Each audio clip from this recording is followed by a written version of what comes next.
Senhor é aquele que tem prazer em perdoar pecados. Perdoa os nossos pecados.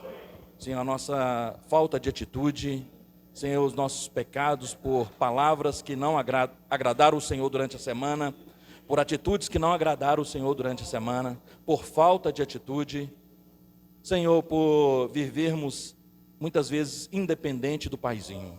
Senhor Jesus, Senhor, humildemente nós chegamos ao Senhor esta noite, Senhor, mas já sentimos a presença do Senhor. Nós nos enchemos do Espírito por meio dos hinos, por meio da vida santa que o Senhor quer produzir em nós, por meio de buscar as coisas lá do alto, não as que são aqui da terra, por meio de ter uma esperança do nosso chamamento. O Senhor nos deu uma viva esperança, Senhor, é que nós cheguemos à plena filiação, que nós cheguemos a ser aos teus filhos maduros, aqueles que podem cooperar com o Senhor. Senhor Jesus, muito obrigado. Fala conosco essa noite. Aleluia. Jesus é o nosso Senhor. Amém. Aleluia. Irmãos, tenham uma excelente noite. Sejam todos bem-vindos. E agora nós vamos ter um pouco de comunhão com o nosso Paizinho. Abba, no hebraico, é uma forma carinhosa de se relacionar com Deus. É o mesmo que Paizinho ou Papai querido. Aleluia. Nós estamos aqui essa noite por causa do Abba, por causa do Paizinho querido. Ele nos escolheu. Não foi você que escolheu a Deus, mas Ele escolheu a você. Que você vá e dê fruto. Senhor Jesus, e o assunto que o nosso Paizinho, o assunto que o nosso Deus, Criador dos céus e da terra, e tudo que neles há, o assunto que Ele vai falar conosco essa noite é o plano da salvação dEle. É o plano da salvação de Deus, é o plano da salvação divina, que também é o título dessa série, do Alimento Diário. O tema central, e será pregado esse Evangelho do Reino. O tema é o plano da salvação divina, e nós estamos na terceira mensagem desse volume. Na verdade, a palavra profética,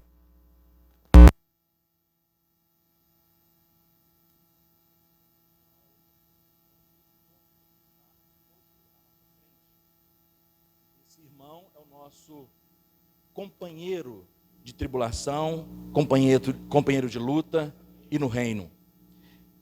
Esse irmão, ele inspirado pelo Espírito Santo de Deus, numa conferência em Sumaré, conferência para todas as igrejas, esse canal que Deus tem usado, ele tem compartilhado conosco sobre esse tema, e será pregado o Evangelho do Reino, sobre o livro de Mateus. Então, na conferência de setembro, essa mensagem, ela equivale à 15ª. E nesse alimento diário, como nós temos um por mês, equivale à 3ª. As mensagens que são dadas nas conferências são mensagens semestrais. Então, durante 6 meses, nós desfrutamos de um assunto que Deus quer falar para nós. 6 meses, 6 volumes desses, porque é uma mensagem por semana. Então, compõem 4 mensagens cada volume desse. Então, nós estamos já neste volume, na 3ª mensagem, cujo título é O Plano da Salvação Divina. Ó Senhor Jesus. O Senhor é maravilhoso, irmãos. Realmente Ele nos escolheu antes da fundação do mundo e nos predestinou para a plena filiação. Então, para ser fiel ao que Deus tem falado conosco, eu quero compartilhar com vocês. Nós vamos começar lendo já na segunda-feira, para ser mais fiel e contextualizar. Aleluia. Senhor Jesus. Vamos começar na segunda-feira. curados do pecado para viver no plano celestial. Os irmãos que estavam aqui na semana passada,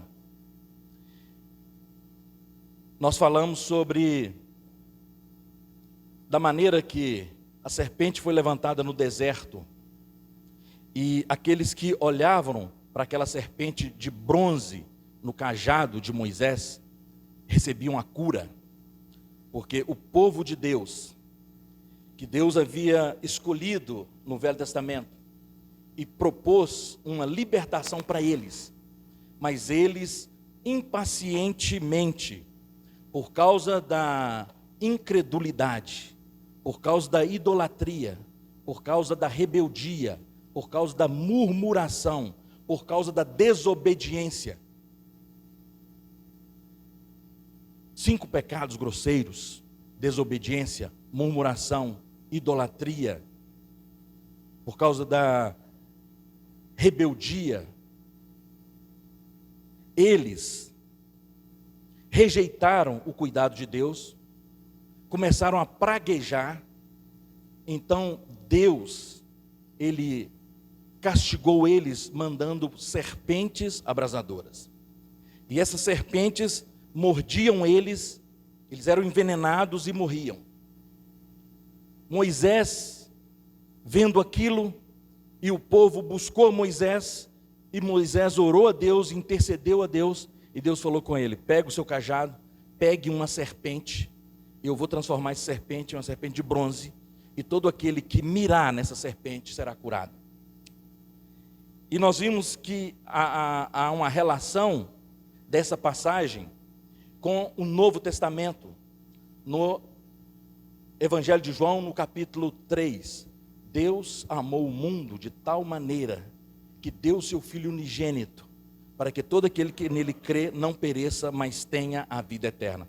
Eu estou falando do versículo 16 do capítulo 3, mas no versículo 14 e 15, Jesus ele disse: a maneira que a serpente foi levantada no deserto, assim importa também que o Filho do Homem seja levantado.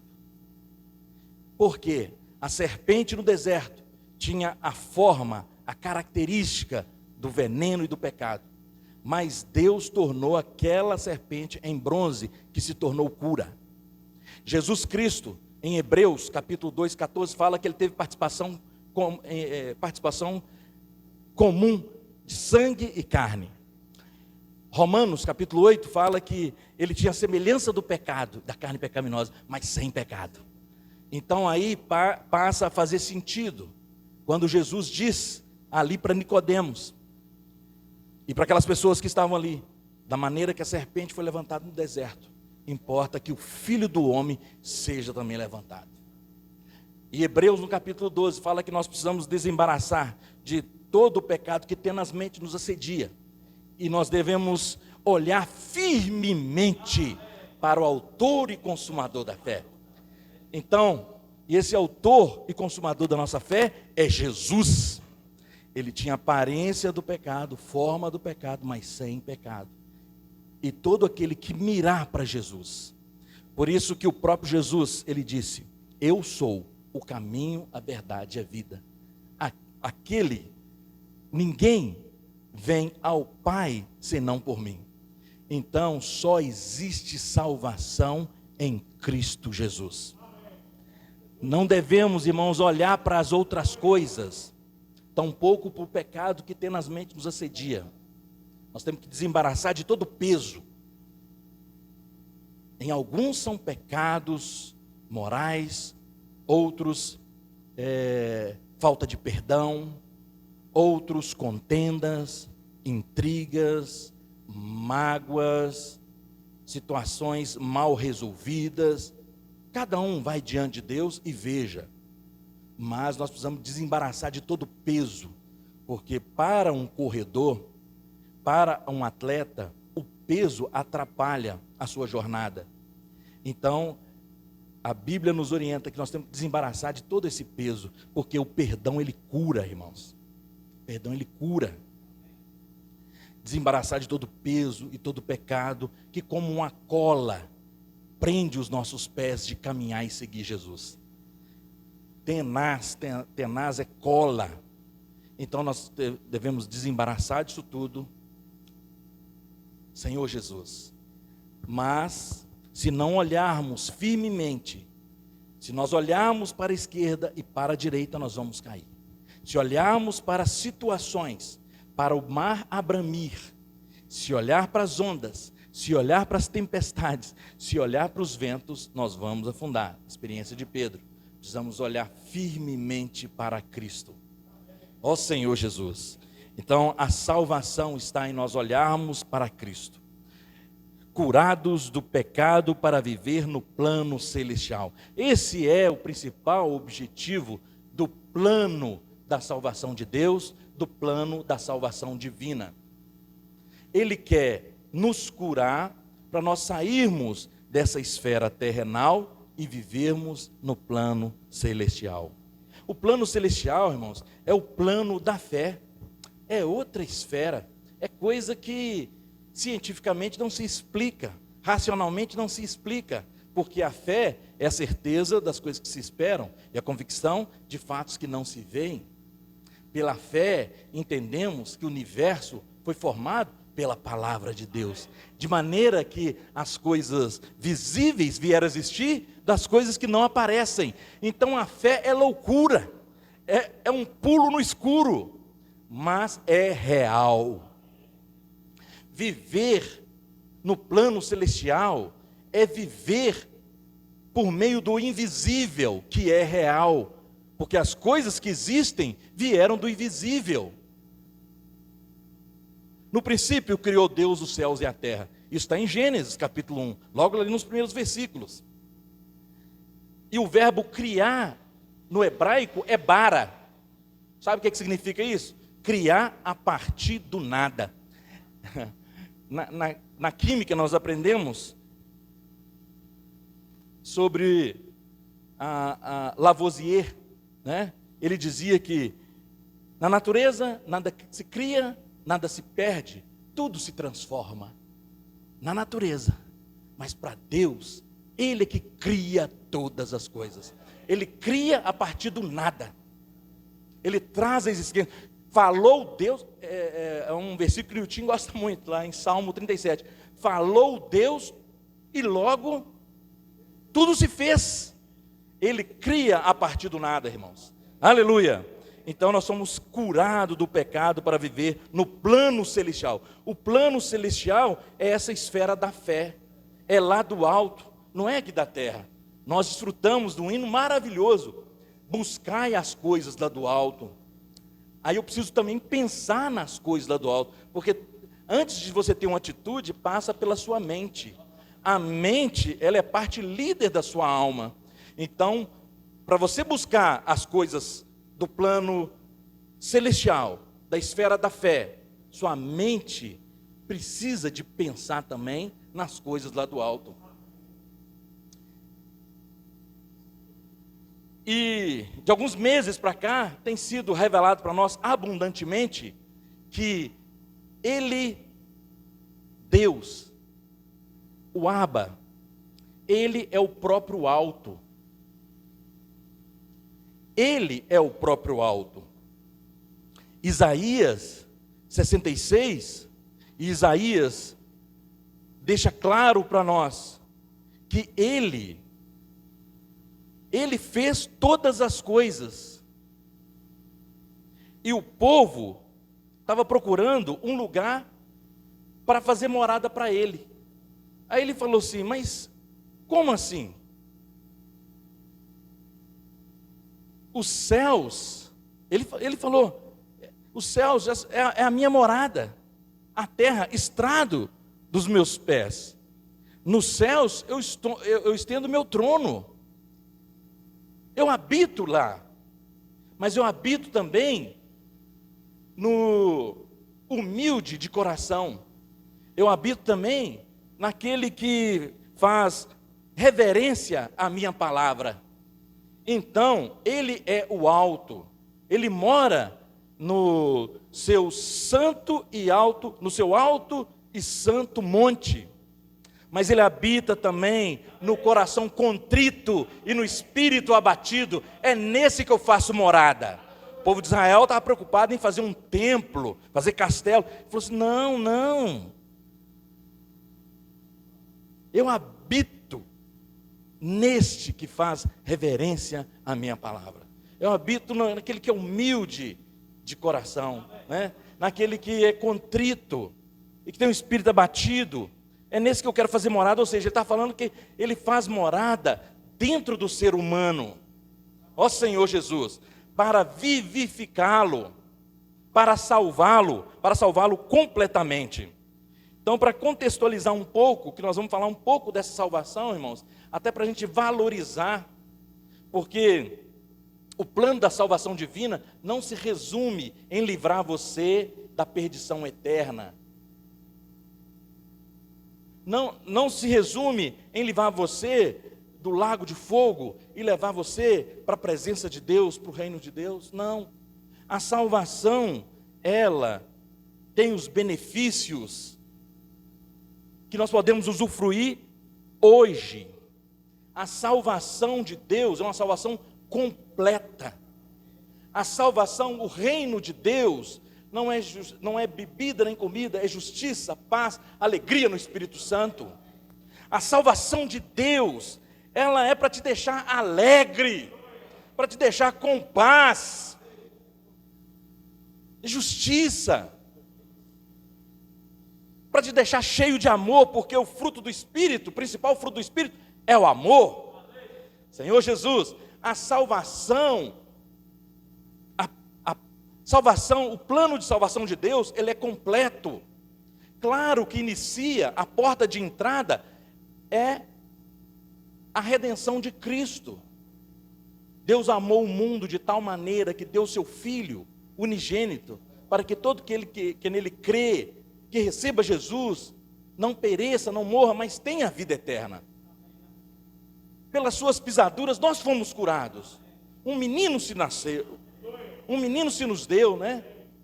O governo estava sobre os seus ombros. O governo estava sobre os seus ombros.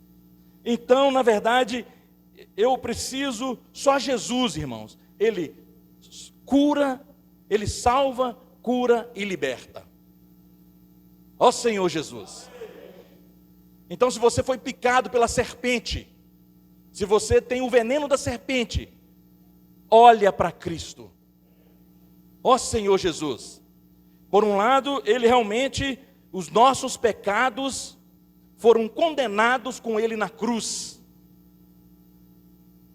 Colossenses fala que Ele encerrou o escrito de dívida que era contra nós, expondo o diabo a todo o desprezo, principados e potestades, zombou deles. Você foi preso aí, diabo. Não adianta mais o diabo nos acusar, porque Jesus, Ele já nos salvou. Aí eu te pergunto, Jesus salva de quê? Salva dos seus pecados. Lembra do primeira epístola de João, capítulo 1, versículo 5. Se andarmos na luz, como na luz está, mantemos comunhão uns com os outros, e o sangue de seu Filho nos purificará de todo o pecado. É todo. O sujeito que matava agora não mata mais. O sujeito que roubava não rouba mais. Ó Senhor Jesus, o sujeito que tinha vícios, pecados morais, pecadinho, pecadão, ele foi perdoado. Porque a Bíblia fala que se nós confessarmos nossos pecados, Ele é fiel e justo para nos perdoar. Nós temos um paracleto, nós temos um advogado junto ao Pai. É para a liberdade que Ele vos libertou. Conhecereis a verdade vos libertará. Tinha um pecado, irmãos. E aí, na cruz foi condenado este pecado. Então você foi liberto. Ó Senhor Jesus. Então, só Jesus salva. Mas Ele salva completamente. Porque muitas vezes você pergunta, uai, eu me converti, eu aceitei Jesus, me uni com Ele pela morte no batismo. Quando você crê o requisito para você receber o perdão dos pecados é você confessar esses pecados e aceitar Jesus como seu único e suficiente Salvador. Se você não fez isso, você precisa fazer isso urgentemente. Crê que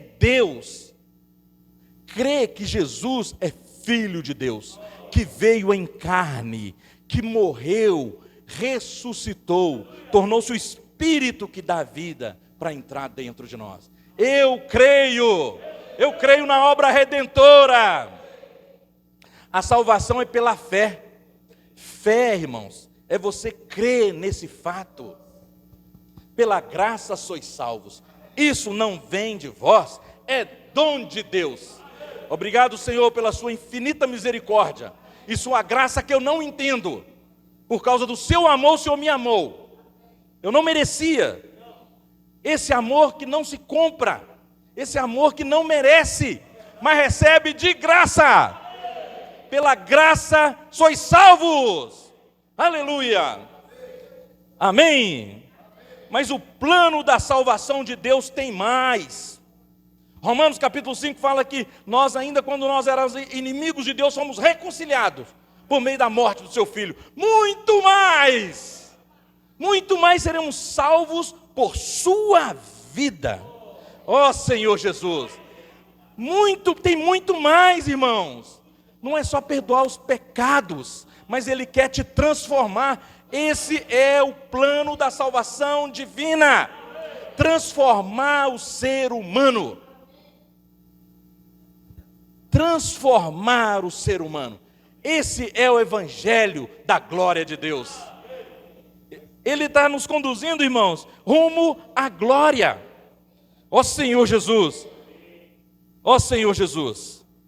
Então, irmãos, eu disse que eu ia ler, eu vou ler aqui, só no primeiro dia, para contextualizar, porque no primeiro dia já falo alguns pontos que nós vamos abordando nos demais, e depois eu quero dar ênfase em 2 ou 3 pontos, tá bom? Curados do pecado para viver no plano celestial. O versículo base está, como eu já disse, em João 3, 14 e 15, que fala: e do modo que Moisés levantou a serpente no deserto, assim importa que o Filho do Homem seja levantado, para que todo aquele que nele crê tenha a vida eterna. O título dessa semana é o plano da salvação divina. Apesar das sérias consequências geradas pela queda do homem, Deus providenciou uma salvação completa para nós. Essa salvação que abordaremos nos livra não apenas do pecado que cometemos, mas também da natureza maligna que foi implantada em nós pelo pecado, da natureza serpentiana, da natureza da serpente, que gerou uma raça de víboras. A origem dessa natureza maligna é o diabo, Satanás, que se ensoberbeceu e se rebelou contra Deus. Depois disso, a alma humana passou a ter certa disposição para intrigas, como o livro de Jó expõe.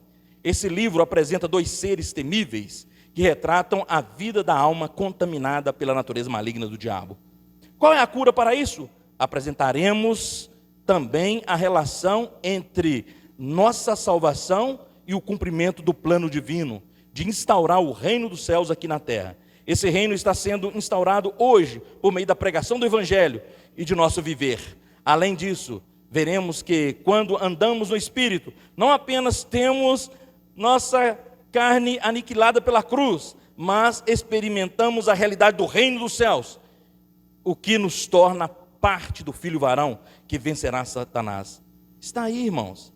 É dessa maneira que nós vamos vencer essa natureza dessa serpente, representado por esses 2 animais ali de Jó, que é o Behemote e o Leviatã, que é a nossa natureza, que é a nossa personalidade, que é o nosso ego, que é a nossa vaidade, que é a nossa vontade própria. É dessa maneira, andando no Espírito, exercitando o Espírito, essa é a salvação divina que Deus propõe. Por meio de um só homem por meio da desobediência de um só homem entrou o pecado, e com o pecado a morte. Logo todos pecaram e carecem da glória de Deus. Mas também Deus é justo. Por meio de um só entrou a cura, o antídoto, para nos livrar desse veneno. Quando o nosso descendente Adão, quando o nosso antecessor, ele tomou ali, desobedeceu, entrou o veneno para dentro dele, todos passaram a pecar. Todos carecem da glória de Deus. Mas Deus é justo, por causa disso, veio Jesus. Veio Jesus, aí na hora que você olha para Jesus, na hora que você aceita Jesus, na verdade você recebe o Espírito Santo de Deus, exatamente para te curar do veneno que foi injetado em nós. Em meio a provações e lutas, o Senhor pode mudar nossa realidade espiritual. Mediante seu poder, podemos sair do plano terreno e ir para o plano celestial, deixando de viver por nossa esperteza, por nossos pensamentos, por nossa inteligência e capacidade. Isso ocorre quando entendemos que o governo de nossa vida vem do céu. O Evangelho de Mateus nos revela o reino dos céus e como podemos viver em sua realidade. Graças a Deus, a igreja é como uma ilha neste mundo governado por Satanás. Porque no Evangelho de João e nas epístolas fala que este mundo inteiro jaz no maligno. Em 2 Coríntios 4,4 fala que o príncipe deste século cegou o entendimento dos incrédulos. Em João fala que não ameis o mundo, nem as coisas que há no mundo, porque o mundo inteiro jaz no maligno. Nem a concupiscência da carne, nem a concupiscência dos olhos, nem a soberba da vida. Então esse mundo, por isso que a igreja é um oásis no deserto. A igreja é como uma ilha, que nós estamos aqui, mas a orientação é nós buscarmos e pensarmos as coisas lá do alto. Nós devemos viver aqui como se não vivêssemos. Nós devemos viver aqui para expressar o Senhor, para pregar o Evangelho, para que mais pessoas tenham um contato com esse plano da salvação divina. É para isso que o Senhor nos chamou. Ele nos chamou de um império que era de trevas, para o reino do Filho do seu amor. Nós somos povo de propriedade exclusiva de Deus, nação santa, sacerdócio real, com o objetivo de proclamar as virtudes daquele que nos chamou das trevas para sua maravilhosa luz. Então esse é o nosso papel aqui. Senhor Jesus, graças a Deus a igreja é como uma ilha neste mundo governado por Satanás. O Senhor colocou sua igreja na terra e ela não é dominada por seu inimigo, nem pelo império das trevas, mas pelo céu. Pois a igreja é o reino dos céus. Aleluia! A igreja é a realidade do reino dos céus. Mesmo em meio a tormentas, a ataques do inimigo, Deus já nos deu a vitória. Estamos nas ruas orando pelas pessoas e pouco a pouco ganhamos mais espaços. De quarteirão em quarteirão, de cidade em cidade, vamos conquistar a terra de volta ao Senhor. Aleluia! Senhor Jesus. No capítulo 3 de Romanos lemos, como está escrito, não há justo nem sequer, nenhum sequer, não há quem entenda, não há quem busque a Deus, todos se extraviaram, a uma se fizeram inúteis, não há quem faça o bem, não há quem entenda o plano da salvação divina, ó Senhor Jesus. Mas Deus tem revelado aos seus santos e profetas, Deus tem revelado para você e para mim. O desespero de Deus é não ver quem o entenda. Senhor Jesus, me livra desse quadro. Senhor, eu quero me unir ao sentimento do Senhor. Eu quero validar o sentimento do Senhor. Eu quero entender o seu plano e praticar o seu plano. Deus criou o homem para ele reinar na terra por meio desse homem. Por isso, ele o criou à sua imagem e à sua semelhança. E lhe disse que sujeitasse a terra, mas o homem se extraviou e se tornou inútil. Perceba o desespero do coração de Deus. O homem que ele criara para reaver seu governo nessa terra se desviou, preferindo obedecer a palavra da serpente. Portanto, o homem tornou-se inútil para Deus, pois não mais fazia sua vontade. Além disso, Satanás injetou o seu veneno, sua natureza vil e pecadora ao homem. A natureza desobediente, egoísta, vaidosa, independente de Deus, como está simbolizado em Números. Quando o povo de Israel foi picado por serpentes abrasadoras, a cura do veneno da serpente só ocorria quando se olhava para a serpente de bronze, feita por Moisés, levantada em uma haste. Esse quadro revela que nosso Senhor Jesus Cristo foi levantado na cruz com essa serpente de bronze, que embora tivesse a mesma aparência das demais serpentes, não possuía veneno, Isso representa o fato de o Senhor Jesus ter semelhança da carne de pecado, porém sem o veneno do pecado. Da mesma maneira que o povo de Israel era curado ao olhar para a serpente de bronze, quem olhar para o Senhor Jesus, quem crer nele, será curado do pecado e terá a vida eterna. Aleluia! Essa é a salvação que Deus prometeu para o homem. E Deus prometeu isso muito tempo atrás. Logo que o homem caiu e pecou, lá em Gênesis, no capítulo 3, vamos ler, irmãos. Gênesis, capítulo 3, versículo 14 e 15. Ó Senhor Jesus, essa é a salvação que Deus prometeu. E essa salvação veio há 2000 anos atrás, com a encarnação do Senhor. No princípio, e ele veio para os seus, e os seus não receberam. Mas agora todo que nele crê, a saber, receber, terá o poder de ser feito filho de Deus. Ó Senhor Jesus, o verbo se fez carne e habitou no meio de nós. Nós vimos a glória como do unigênito do Pai. E ele habitou no meio de nós, cheio de graça e de verdade. Ó Senhor Jesus, essa é a promessa, irmãos.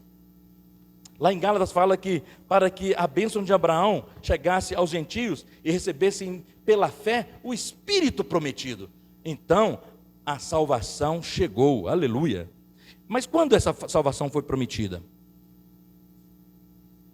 Logo no início. Deus criou o homem realmente para servi-lo, para governar.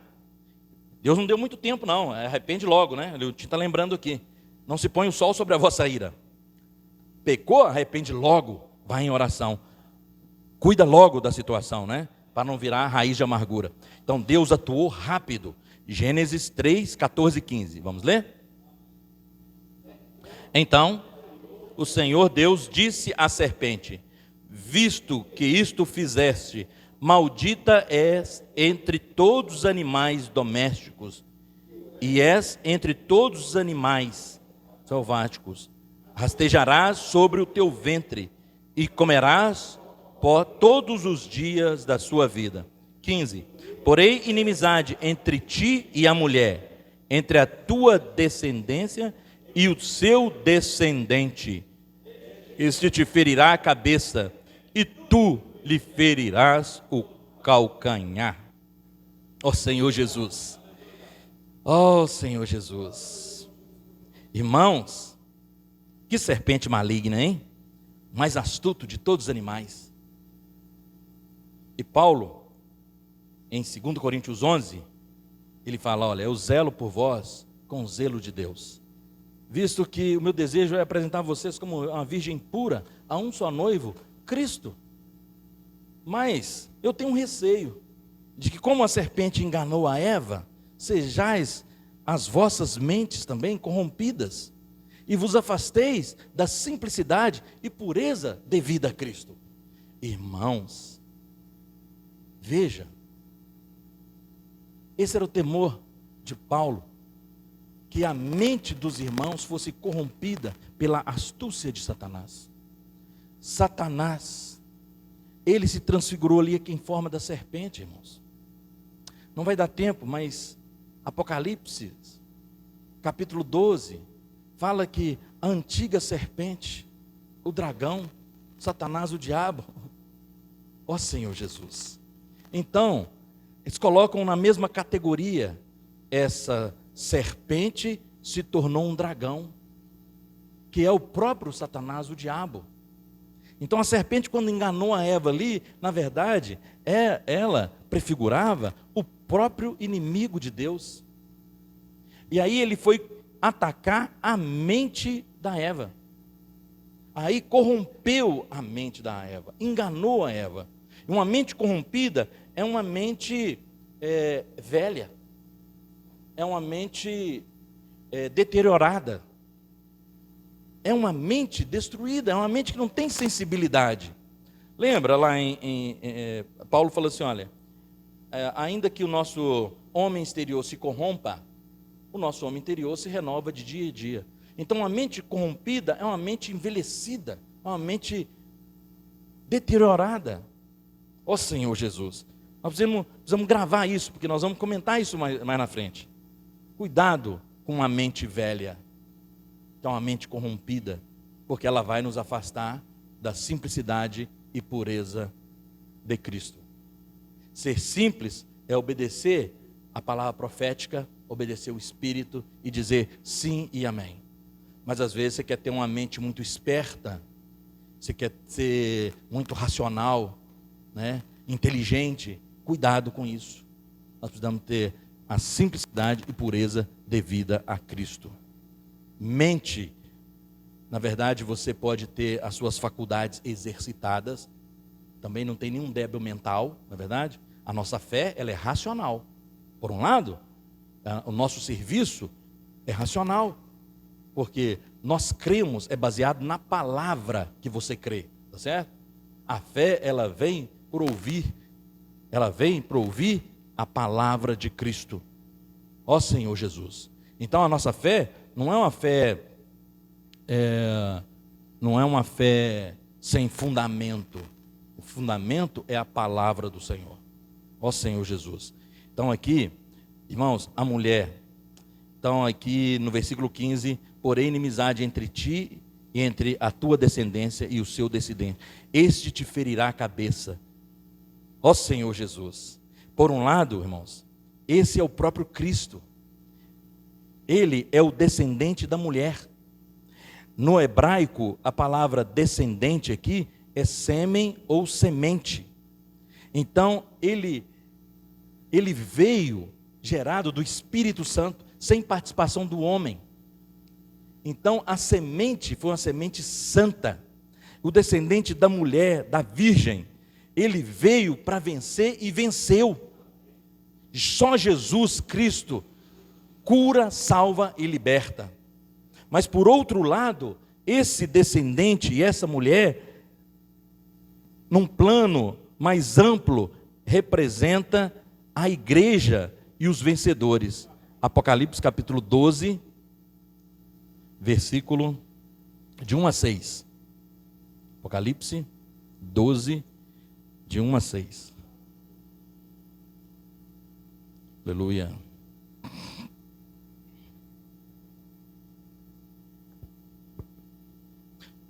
Amém? Viu-se grande sinal no céu, a saber, uma mulher vestida de sol, com a lua debaixo dos pés, e uma coroa de 12 estrelas na cabeça, e que, achando-se grávida, grita com as dores de parto, sofrendo tormento para dar à luz. Viu-se também outro sinal no céu, e eis um dragão, grande e vermelho, com 7 cabeças, 10 chifres, nas cabeças 7 diademas. A sua cauda arrastava a terça parte das estrelas do céu, os quais lançou para a terra. O dragão se deteve em frente da mulher, que estava para dar à luz, a fim de lhe devorar o filho quando nascesse. Nasceu-lhe, pois, o filho varão, que há de reger todas as nações com cetro de ferro. E o seu filho foi arrebatado para Deus até ao seu trono. Ó Senhor Jesus. Senhor Jesus. Então, essa mulher e essa promessa, lá em Gênesis, por um lado, o descendente que ia ferir a serpente é o próprio Cristo. Por outro lado, o descendente aqui são os vencedores. Essa mulher é a igreja, que compõe aqui os filhos de Deus de todas as eras. O filho varão é a parte mais forte da mulher. O plano da salvação divina é para transformar eu e você neste vencedor, nessa parte mais forte, que também vai derrotar o diabo na batalha final. Então, o dragão, Satanás, ele estava ali na espreita, esperando que quando nascesse da mulher, ele queria devorar esse filho varão. E essa mulher que está gestando esse filho varão é a igreja. Ó Senhor Jesus, precisamos valorizar a vida da igreja, o viver da igreja. É aqui que o Senhor, Ele nutre todas as nossas necessidades para nós nos tornarmos estes vencedores, nos tornarmos esses filhos maduros, nos tornarmos esses herdeiros, porque filho é diferente de herdeiro. Parece que todos têm direito, mas você só pode pôr mão na herança quando você atinge a maioridade. Porque se você não tiver condições, se você tiver com alguma situação e for infantil, neófito ou vulnerável, você terá que ter um tutor. Mas o filho, quando ele atinge a maioridade, que é o crescimento espiritual, então ele pode receber a herança do pai. E essa herança, Pedro fala que ela é imarcessível. Ó Senhor Jesus, ela é eterna, ela não se corrompe, ela não acaba. É diferente do sujeito receber, por exemplo, uma herança física, um carro, um lote, uma casa e tal. Não, isso tudo passa, irmãos. A palavra fala que isso está tudo sendo entesourado para o fogo no último dia. Ó, mas a nossa esperança, ó Senhor, é novos céus e nova terra. A nossa esperança é nos transformarmos à imagem e semelhança do Senhor. A nossa esperança é nos tornarmos iguais a Deus em vida e natureza, não em deidade. Essa é a esperança da nossa salvação. A salvação para se revelar no último dia. E aí a nossa herança é imarcessível. Ó Senhor Jesus, a nossa herança é uma herança incorruptível. Ó Senhor Jesus, e ela é uma herança celestial, é uma herança lá do alto. Jesus explicou muito bem para Nicodemos: Nicodemos, você precisa nascer de novo. Nicodemos não entendeu. Nicodemos, mestre em Israel, no Evangelho de João, capítulo 3, aí ele fala: mas como assim? Eu já sou velho, sou mestre aqui, sou velho, entendo muitas coisas. Eu estou inferindo isso, mas é porque ele realmente tinha muito conhecimento. Mas aí ele disse: mas como eu sendo velho, eu vou nascer de novo no ventre da minha mãe? Aí Jesus falou assim: de jeito nenhum. Todas as vezes que isso acontecer, você vai ser carne. Você precisa nascer da água e do Espírito. Você precisa nascer de novo. Aí quando no original hebraico, o nascer de novo ali é nascer do alto. Irmãos, eu e você tivemos o primeiro nascimento na nossa família secular, a união do nosso pai e da nossa mãe, vontade de carne e sangue. Mas um dia nós aceitamos, nós levantamos as nossas mãos, nós dobramos nossos joelhos, nós confessamos Jesus como nosso Senhor e Salvador, então nós nascemos de novo. Nós nascemos do alto. Não foi da vontade do seu pai, nem da vontade de sua mãe, mas da vontade de Deus. Então nós nascemos de novo. Então quando a gente nasce de novo, aí ele propõe essa salvação completa. Eu sou filho, agora eu nasci. Cada um de nós aqui, nós temos um aba, um papai, mas ele quer intensificar o nosso relacionamento com ele. Ele não quer que você fique um bebezinho que usa fralda o tempo todo. Não, tem o período. E era bonito quando os nossos filhos, o meu, o Samuel, o Davi, e eu acredito que a experiência de cada um que é pai, né? Cada um passou por uma etapa. E ali, quando fazia as coisas, né? As necessidades básicas, fazia nas calças, você não reclamava para você limpar, para você cuidar, não é verdade? E começava a falar as primeiras palavras, e as palavras trocadas, erradas, e você sorria, e você brincava, é ou não é? Senhor Jesus. Eu lembro uma vez que nós fomos visitar Noronha, no hospital. Foi eu, Rosilene, Davi e Samuel. E os meninos não podiam entrar. Entrou eu e Rosilene, oramos por eles. Aí o Davi ficou com o Samuel. O Davi devia ter uns 4 anos. O Samuel acho que já tinha uns 10, né, Rosa? O Samuel já tinha uns 10. Aí teve um momento que o Davi virou para o Samuel e disse: Samuel, ainda bem que não tem polícia aqui. Aí Samuel, Davi tinha uma fixação com polícia, irmão. Ele sempre falava. Uma vez ele falou para a gente, né? Eu tenho medo de ser preso. E você tinha 5 anos. Aí com 4 anos ele virou para o Samuel e falou assim: Samuel, graças a Deus que não tem polícia aqui. Aí Samuel falou assim: mas por que não tem polícia? Por que você está dando graças a Deus que não tem polícia? Ele falou: aqui é porque é proibido falar a letra E, e eu falei. Na verdade, tinha um E de proibido estacionar.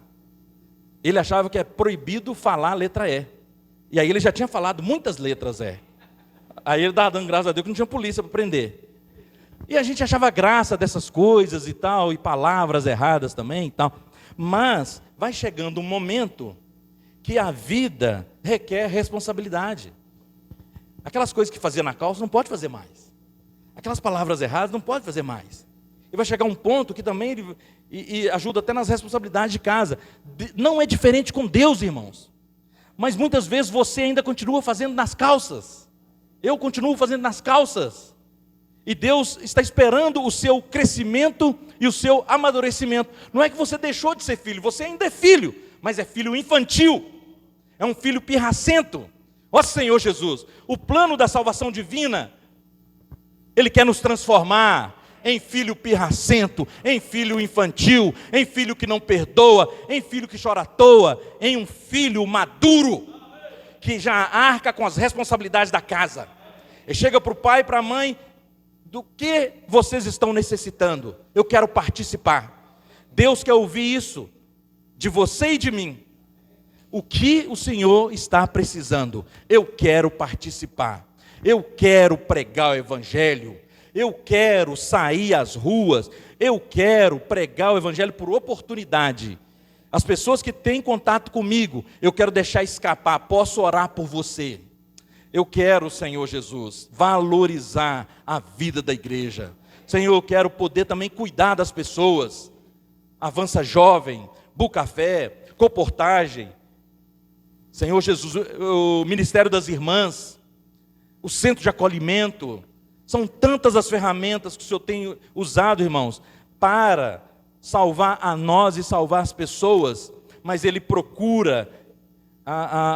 os trabalhadores são poucos, a seara é grande, mas nós precisamos levantar os braços ao Senhor e dizer: eis-me aqui, conta comigo. Irmãos, nós precisamos mudar de fase, precisamos realmente crescer em vida e natureza, Senhor, para poder cooperar com o nosso Pai, Senhor, para poder herdar a herança que Ele tem para nós.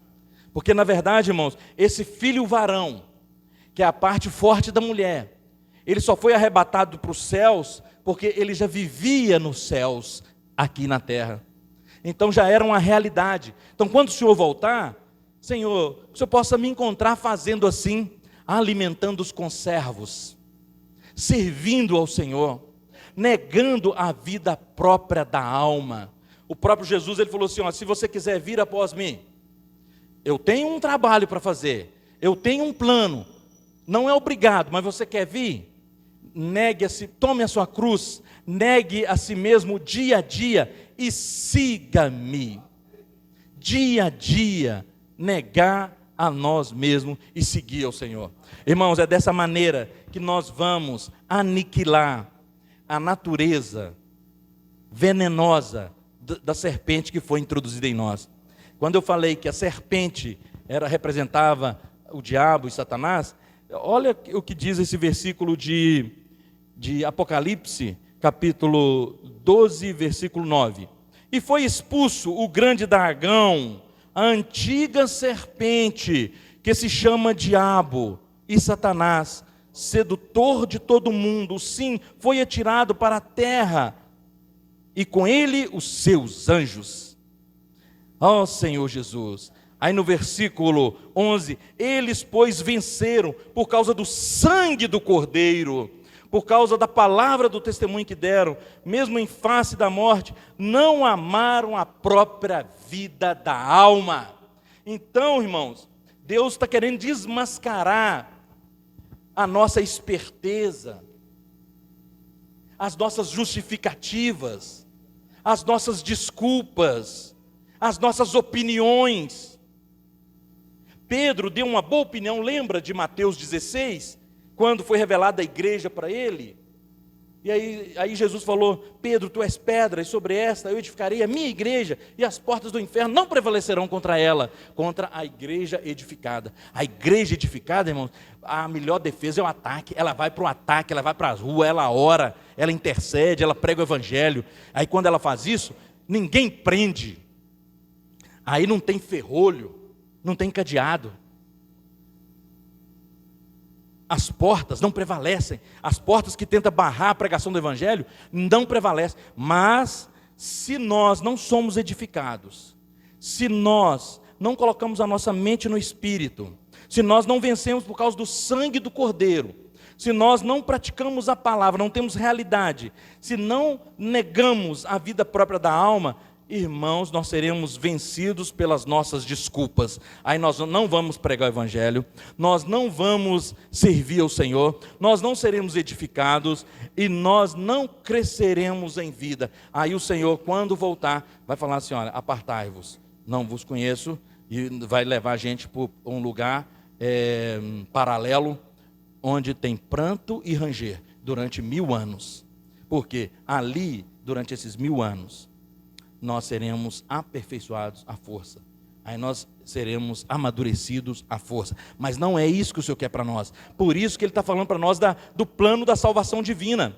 O plano da salvação divina, lembra lá em 1 Tessalonicenses 4, 23, para que quando o Senhor voltar, que o nosso espírito, alma e corpo sejam conservados íntegros e irrepreensíveis na vinda do dia do Senhor.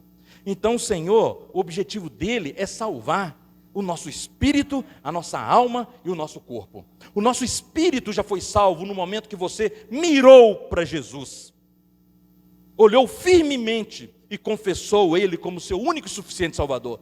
Mas a nossa alma não foi salva ainda, irmãos. Lembra de Pedro? Aí Pedro deu aquela declaração: Senhor, Jesus mostrou para ele: olha, mas para isso acontecer, eu vou ter que ir para Jerusalém, padecer na mão da religião, dos sacerdotes, serei crucificado, sofrerei, vou morrer e vou ressuscitar. Aí Pedro, tem de compaixão de ti. Olha a opinião boa, tem de compaixão de ti. Então, com tanta sensibilidade, com tanta comunhão com Deus, Jesus, na hora disse, Ele repreendeu: apartai-vos de mim. Está repreendido, Satanás, que não cogita das coisas de Deus, e sim das dos homens. Então, irmãos, uma opinião, é isso que quer dizer lá, Jó 40 e 41, 2 animais, diz que tem um mais bonitinho que o outro, um é Behemote e o outro Leviatã, mas ambos são isso aqui, ó, natureza da serpente. Aqui, ó, foi expulso o grande dragão, a antiga serpente, que se chama diabo, Satanás. Deus está querendo nos desmascarar, irmãos, que dentro de você e dentro de mim tem essa natureza da serpente. Nós não podemos nos esquecer disso. Tem essa natureza. Paulo falou assim: olha, não compreendo nem mesmo o meu modo de agir. O mal que eu não quero eu faço. O bem que eu quero não consigo fazer. Logo já não sou o que faz, mas é o pecado que habita. Então o pecado habita, que o veneno habita na carne. E na mente, irmãos, é um ambiente de Satanás. Lembra que Paulo falou que ele temia, ele tinha medo, que da mesma forma que ela foi enganada, a nossa mente fosse corrompida. Irmãos, uma mente corrompida é mente velha. Aí Paulo fala em Romanos 12, ele fala assim: rogo-vos, pois, irmãos, que apresenteis os vossos corpos com sacrifício vivo, santo e agradável a Deus, que é o vosso mais perfeito serviço. Não vos conformeis com este século, não vos amoldeis com as opiniões, não vos amoldeis com o seu jeito de ser, mas transformai-vos pela renovação da mente. Aleluia! Irmãos, a cura do Behemote Leviatã, da natureza serpentina, é mente renovada. E mente renovada é uma mente no espírito, porque Paulo falou que se você inclina para a carne é morte, mas se você inclina para o espírito, o pendor do espírito é vida e paz. Ó Senhor Jesus! Então mente no espírito é vida e paz. É essa transformação que isso quer propor para nós, irmão. Porque aí nós vamos salvando a nossa mente, nós vamos salvando a nossa alma. Ele não quer aniquilar a sua alma, ele quer salvar a sua alma. O fim da fé é a salvação da nossa alma. E a salvação da alma passa pela dependência do Espírito. Andar e viver no Espírito. Mente no Espírito é vida e paz. Obediência ao Senhor, obediência à palavra. Por isso que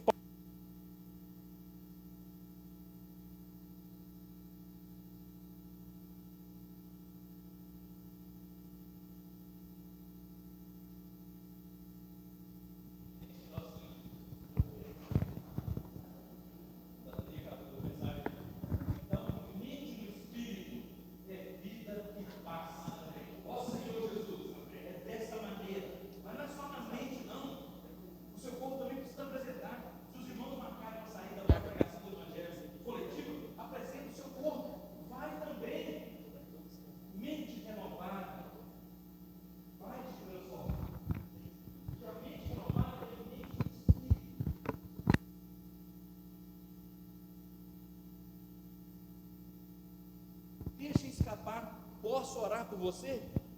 Ou então, vai com uma pessoa, como a Amélia compartilhou outro dia, ela não consegue fazer a primeira abordagem, mas na segunda ela pega. Ó Senhor Jesus! Irmãos, nós precisamos uns dos outros, mas nós temos é que praticar. Do jeito que está, é que não pode ficar. Ó Senhor Jesus! E se você não consegue sair, depois da saída, vê se gerou algum contato. Porque às vezes você pode ligar para a pessoa. Às vezes você pode também orar com a pessoa. Ó Senhor Jesus! Existe, irmãos, uma multidão que está exausta e aflita, como ovelhas que não têm pastor. Mas o Senhor depende dos filhos maduros que se interessam pelo negócio do Pai. Mas os filhos maduros são aqueles que exercitam o Espírito. Ou aqueles que despojam do velho homem e se reveste do novo homem. Ó Senhor Jesus, nós precisamos despojar realmente do velho homem e nos revestir do novo homem. Irmãos, esta é a salvação que Deus propõe para nós. E esse assunto já foi muito falado, principalmente nos 3 profetas principais do Novo Testamento: apóstolo Paulo, apóstolo João e Pedro. Pedro, Paulo e João falou assim, foram muito inspirados pelo Espírito Santo para falar do plano da salvação divina, que não se resume só em perdoar os pecados, mas nos transformar em vida. Lembra o que Paulo falou? Paulo falou assim, olha, ele deixou claro em Romanos, vamos ler Romanos, para ser mais fiel. Romanos capítulo 8, olha que maravilha. Romanos 8, Senhor Jesus.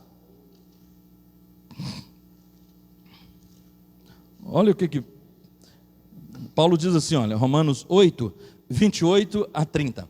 Sabemos que todas as coisas cooperam para o bem daqueles que amam a Deus, daqueles que são chamados segundo o seu propósito, porque aos que de antemão conheceu, também os predestinou, para serem conforme a imagem do seu Filho, a fim de que ele seja o primogênito entre muitos irmãos. E aos que predestinou, a este também chamou, aos que chamou, a este também justificou, e aos que justificou, a este também glorificou. Nosso destino, irmãos, é a glória. Nosso destino é ser igual a Deus em vida e natureza, não em deidade. Olha o que Paulo também falou em 2 Coríntios 3, olha que maravilha. Tudo relacionado a essa salvação divina, a salvação completa, em ser transformado aqui, que as pessoas chegam até nós, sintam a presença de Deus. 2 Coríntios, é possível isso. 2 Coríntios 3, 16 ao 18 diz assim, olha: quando, porém, algum deles se converte ao Senhor, o véu lhe é retirado. Ora, o Senhor é o Espírito, onde está o Espírito do Senhor, aí a liberdade. E todos nós, com o rosto desvendado, contemplando como por espelho a glória do Senhor, somos transformados de glória em glória, na sua própria imagem, como pelo Senhor, o Espírito. Agora vamos ver o que o que Pedro disse, Senhor Jesus, sobre esse assunto do plano da salvação de Deus. Aleluia. O plano da salvação de Deus. Vamos ver o que Pedro falou, hein? Senhor Jesus, é maravilhoso o que ele fala. Ó Senhor Jesus. Segunda Epístola de Pedro, olha que maravilha. Segunda Epístola de Pedro, no capítulo 1, versículo 3 a 5. Visto como pelo seu divino poder nos têm sido doadas todas as coisas que conduzem à vida e à piedade, pelo conhecimento completo daquele que nos chamou para a sua própria glória e virtude, pelas quais nos têm sido doadas as suas preciosas e muito grandes promessas, para que por elas vos torneis coparticipantes da natureza divina, livrando-vos da corrupção das paixões que há no mundo. Então, olha, irmãos, nos tornando coparticipantes da natureza divina, ou seja, sendo igual a Deus em vida e natureza. Agora, olha o que João diz na 1 de João 3:2, diz assim, olha: amados, agora somos filhos de Deus, e ainda não se manifestou o que haveremos de ser. Sabemos que quando Ele se manifestar, seremos semelhantes a Ele, porque haveremos de vê-lo como Ele é. Então seremos semelhantes a Ele, seremos iguais a Ele. Aí em 1 de João 4, 8 e 9, diz assim, olha: aquele que não ama, não conhece a Deus, pois Deus é amor. Nisto se manifestou o amor de Deus em nós, em haver Deus enviado o seu Filho unigênito ao mundo, para vivermos por meio dele. Ó Senhor Jesus, esse é o desafio, irmãos. Ele enviou o Filho ao mundo para nos salvar, mas não só para nos salvar, mas para nós vivermos por meio dele, por meio do Espírito, por meio de exercitar o Espírito. Ó Senhor Jesus, por meio das suas virtudes elevadas, por meio de invocar o nome do Senhor, por meio de andar no Espírito. Essa é a salvação diária. É isso que ele falou, que dia a dia nós vamos negar a nós mesmos, tomar a cruz e seguir o Senhor, tomar a cruz para aniquilar essa natureza da serpente que está em nosso ser. Mas ele não nos deixou sem recurso. O recurso é exercitar o nosso espírito, porque quanto mais nós exercitamos o nosso espírito, nós somos livres dessa lei do pecado e da morte, e nós vamos para o alto, nós vamos para a glória, e Jesus é o nosso Senhor. Aleluia. Vamos abrir, irmãos, para o compartilhar individual.